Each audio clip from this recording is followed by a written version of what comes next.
What do you notice as major benefits in your own life outside of the periods of experiencing this bliss that we all obviously would like to experience once in a while? But outside of these experiences, what are the benefits for how life flows? They say that transcending is a holistic experience, so all avenues of life improve. The thing I noticed was, and still notice,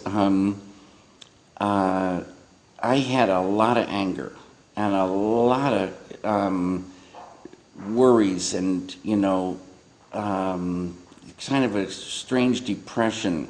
And this anger for the situation I was in my life, I would take this out on my first wife. And I was, I think they say anger is a form of weakness. I was a weak, I was very uncertain. I start Transcendental meditation. 2 weeks later, my wife comes to me and she says, "What's going on?" And I said, "What are you talking about?" And she said, "This anger, where did it go?" It went.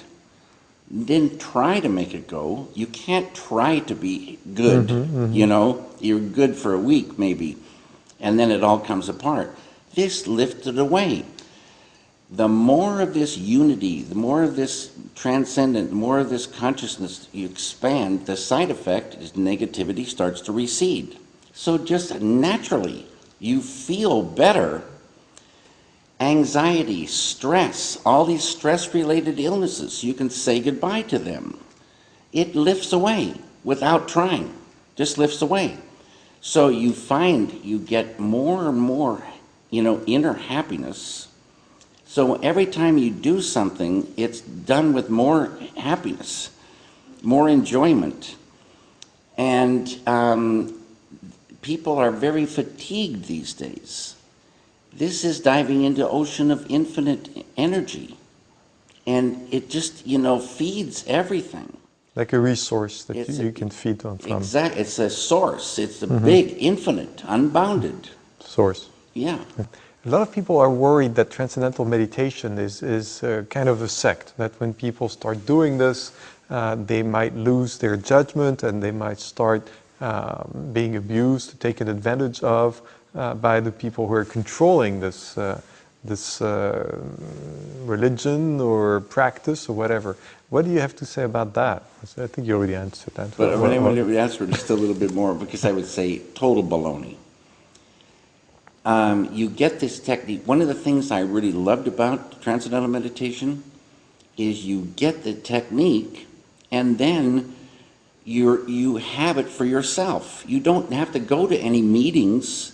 They don't ask you to go march, or they don't bring you down into secret things. It's not a sect. It's a technique that gives you to make your life better. And it feeds my work.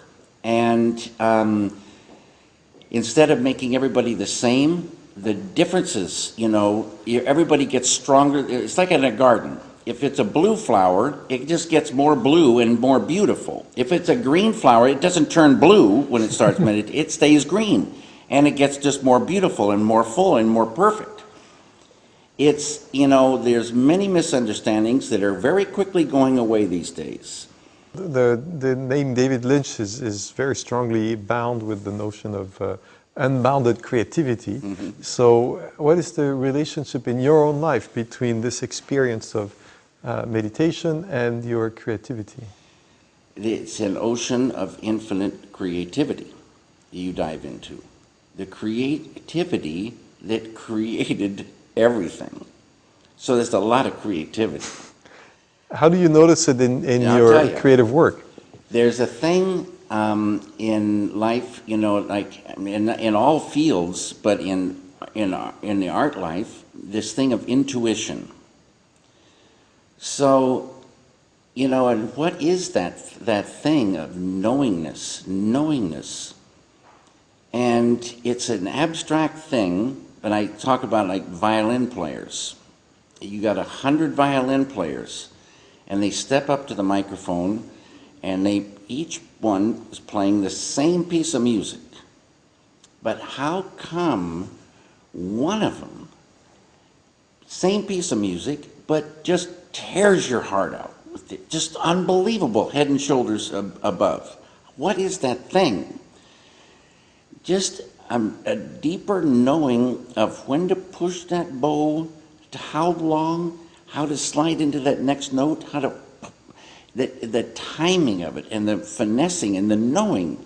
It's just, what is it? It's an intuition.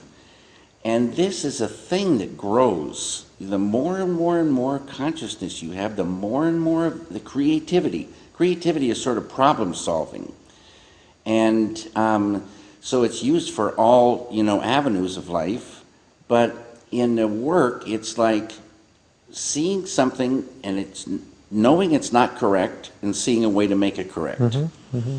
And it's kind of like this flow of ideas and a flow of creativity, you could say, that just gets more and more.